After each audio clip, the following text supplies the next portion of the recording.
50 సంవత్సరాలుగా PDSU, Arunodaya, POW నిరంతరంగా ఒడిదుడుకులు తట్టుకుంటూ ఇక్కడ దాకా వచ్చి 50 సంవత్సరాల స్వర్ణోత్సవ ముగింపు సమావేశాలు జరుగుతున్న సందర్భంగా శుభాకాంక్షలు, అభినందనలు.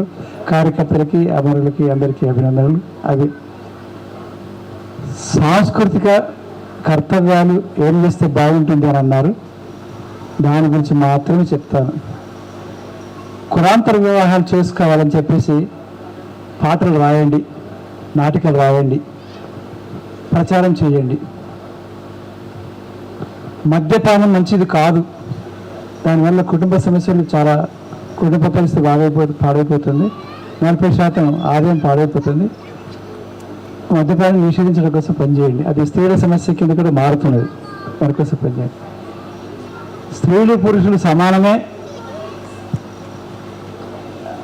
అందువల్ల ఆడపిల్లని గవర్నమెంట్ స్కూల్కు, మగపిల్లని ప్రైవేట్ స్కూల్కి పంపించడం కాకుండా ఇద్దరిని ఒకటే స్కూల్కి పంపించే ప్రయత్నం చేయమని మనం అక్కడ పాటలు, సాంస్కృతిక కార్యక్రమాలు చేయాల్సిన అవసరం ఉంది. అన్నం తినేటప్పుడు అన్నం ఎట్లా తింటున్నాం దాని గురించి చాలా వ్యత్యాసాలు ఉన్నాయి. సంస్కృతి మారడానికి కులాంతర స్నేహాలు ఏవైతే ఉన్నాయో, మా ఇంటికి మీరు రండి, మీరు వంట చేయండి, మీరు తినండి, మాకు పెట్టండి. మీ ఇంటికి మేము వస్తాం, మేము వంట చేస్తాం, మీరు తినండి మాతో కలిపి అని చెప్తే బ్రాహ్మణ ఇళ్ళల్లో, రెడ్ల ఇళ్ళల్లో, కాపుల ఇళ్ళల్లో ఎట్లా ఉన్నదో అంట మన ఎస్సీలకు తెలుస్తుంది, బీసీలకు తెలుస్తుంది. బీసీల ఇళ్ళల్లో, ఎస్సీల ఇళ్ళల్లో ఎట్లున్నదో రెడ్లకు వాళ్ళకి తెలుస్తుంది. ఈ ఇంటరాక్షన్లో ఓహో ఇన్ని రకాలు వేసుకుంటారా బ్రాహ్మణులు, నెయ్యి, చట్నీ, ఒక పప్పు, ఒక కూరగాయ, ఒక ఎండుమిరపకాయ, ఆ తర్వాత సాంబారు, పెరుగు. అదే ఎస్ఐలో చూసి అరే ఏంటిది ఒకటే పప్పు ఇట్లా పోస్తున్నారు, అన్నంలో పోసుకొని ఇటు తింటుంది, గింతే నా తిండి వీళ్ళది. అప్పుడు ఈ సాంస్కృతిక మార్పు, ఆహారంలో మార్పు వస్తుంది. ఆహారంలో మార్పుతే పోషకాహార విలువలు పెరుగుతాయి. అందువల్ల అదొక సాంస్కృతిక. లెనిన్ కూడా ఏమన్నాడంటే వంట రూమ్ మానేయండి, వంట రూమ్ రద్దు చేయండి అని అన్నాడు. మనది కాదు కాబట్టి మా ఇంటికి మీరు రండి, మా ఇంట్లో వంట చేయండి, మనం అందరిగా తిందాం. అది కులాంతరంగా, ఒకటి కులం అయితే తేడా తెలియదు. అది స్త్రీలని వంట గది నుంచి తప్పించడము, వంటలో పురుషులు పాల్గొనడం. ఈ పురుషుల ఆధిపత్యం ఏదైతుందో, పితృస్వామిక ఆధిపత్యము, దాన్ని స్త్రీల సమానత్వం కోసం చేయాల్సిన అవసరం ఉంది. ఉదాహరణకి ఇంటి పేరు అనేది ఇప్పుడు సర్టిఫికేట్లలో చదువుకుంటున్నప్పుడు తల్లిగారింటి పేరు ఉంటుంది ఆడపిల్లలకి. పెళ్ళైన తర్వాత అత్తగారింటి పేరు రాస్తూ ఉన్నారు. రెండు పేరు కలిపి రాసుకోవచ్చు కదా. అత్తగారింటి పేరు, తల్లిగారింటి పేరు కలిపి 25 రూపాయలు కోట్లో ఏదో 50 రూపాయలకి అఫిడవిట్ ఇచ్చేసి రాసుకోవచ్చు. అట్లా సాంస్కృతిక మార్పు తీసుకురండి. అలాగే బీసీలకు, ఎస్సీలకు, మైనారిటీలకు మధ్య సంబంధాలు అంటున్నాం. ఆ సంస్కృతిలో చాలా అన్నిటికన్నా ముఖ్యంగా విద్య అవసరం, చదువుకోవడం అవసరం. చదువుకుంటే కొద్దిగా తెలివి వస్తుంది, పుస్తకం చదువుకునే అవకాశం ఉంటుంది. అందువల్ల ఆధునిక విద్య అందుకున్న వాళ్ళకే ఆధునిక ఉపాధి కల్పన దొరుకుతుంది, పోటీ చేసే అవకాశం వస్తుంది అన్ని రంగాల్లో. ఒకప్పుడు ఒక ఆయన ఏమన్నాడంటే, అరే ఏం మెడ మీద చేస్తావరా గాడిద కొడుక, నేను చెప్తే 120 మంది ఎమ్మెల్యే వెళ్తారా అన్న శిష్యులు అసెంబ్లీలో ఏమనుకుంటున్నారు అని అన్నాడు. ఆయన కూర రాజన్న. ఈ పీడిఎస్, ఈ పిఓడబ్ల్యూ, ఈ అరుణోదయ సంస్థ నిర్మాణంలో ప్రధాన పాత్ర వహించినవాడు. ఇది సిరిసిల్లలో అన్నాడు. ఆంధ్రప్రదేశ్ 23 జిల్లాలుగా ఉన్నప్పుడు, ఉమ్మడి ఆంధ్రప్రదేశ్ ఉన్నప్పుడు జైల్లోకి వెళ్ళి కోర్టు కట్టుకుపోయేటప్పుడు 120 మంది ఎమ్మెల్యేలు కూరరాజన్న శిష్యులో, పీడిఎస్ శిష్యులో, అరుణోదయ శిష్యులో, పిఓడబ్ల్యూ శిష్యులో 56 ఉన్నారు. అదే కనుక వెంటనే అయితే ఇక్కడ ఉన్నటువంటి వాళ్ళంతా ఎమ్మెల్యేలు, ఎంపీలు, మంత్రులు, కేంద్ర ప్రభుత్వం, మీరందరూ సర్పంచులు, జిల్లా పరిషత్ చైర్మన్లు, ఆ తర్వాత ఇంకేమైనా అయిపోయేవాళ్ళు. ఎందుకు కాలేదు ఆ రోజు అన్నాడు. ఇప్పుడు జగదీశ్వర్ రెడ్డి పీడిఎస్పీ లాగాడు, జూలూరు గౌరీశంకర్ బీడిఎస్పీ లాగాడు. మన దాకా పనిచేసేటువంటి గొప్పల ఈశ్వర్ పీడీసీ పిలవాడు, బొజ్జా భిక్షమయ్య పీడీసీ పిలవాడు. ఏమైపోయింది? అందరికి కలుపుకోలేకపోతున్నాను. మన సోల చిన్నది, మన మన తూకం 5 కిలోలదో 10 కిలోలదో మన డబ్బా, లేదా మన సింగిల్ బెడ్రూమ్ అనుకో, ఆ సింగిల్ బెడ్రూమ్ అందరూ పడతలేదు, అది విశాలం అయితే లేదు కనుక వస్తుండ్రు వెళ్తున్నారు, వేరే కాడ మనిషి కూడా చేసుకుంటున్నారు. కనుక జేఏసీలు పెట్టాలి. జేఏసీ ఏంటి? ఇప్పుడు తెలంగాణకు ఒక మన అనుభవం వచ్చేసి జేఏసీ అంటే ఏంటి? అరే ప్రపంచ కార్మికులారా ఏకము కండి అన్నాం కదా, మరి మనం ఎందుకు ఏకం కాలేదు? మేడే నాడు జేఏసీ పెట్టి అన్ని సిపిఐ సిపిఎం నక్సలైట్లు అందరు కలిసి మేడే నాడు భారతదేశ వ్యాప్తంగా 20 జనరల్తో జేఏసీ పెట్టుకొని ప్రతి సంవత్సరం 1,00,000 మంది 1 కోటి మందితో ప్రదర్శన చేస్తే ఐక్యత ఆత్మీయత పెరుగుతుందిగా. దాని ఏమైనా అభ్యంతరం ఉందా? అట్లాగే మార్క్స్ జయంతి, అలాగే లెనిన్ జయంతి, అలాగే 26 జనవరి, అలా 15 ఆగస్టు, తేడా ఉన్నదా? ఆ జేఏసీల పేరు చేసుకోవచ్చు కానీ జాతీయ పండుగలే కదా. ఈ ఐక్యత కలిసి పనిచేసే ఐక్యతగా అనుకూలంగా కళారూపాలు రూపొందించండి. ఒక్క విషయం ఎంత విషాదకరమైన విషయం అంటే, స్టేజ్ మ్యారేజ్ గురించి ఇప్పుడు మాట్లాడినాడు భాస్కర్.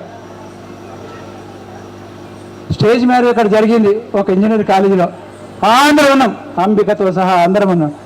ఆ మీటింగ్ స్టార్ట్ కాలే, వారం చదివియాలి, వేదిక ఆర్గనైజ్ మేము చేస్తున్నాం, భూపాలు మేమంతా కలిసి. ఆడ పాట స్టేజ్ మ్యారేజ్కి పూలదండల పెళ్లికి పాట పాడమంటే ఒక్క పాట లేదు, పూలదండల పెళ్లికి పాట లేదు. నేను దళిత రచన కళాకారుల మేధాలు ఎక్కేదిగా 1992లో ప్రారంభించి ఆ తర్వాత వేలాది పాటలు రాయించి ఆ తర్వాత అమ్మ గురించిన పాటలు లేవు, నాన్న గురించిన పాటలు లేవు. ఇక మన నేర్పిన సంస్కృతి ఏమిటి?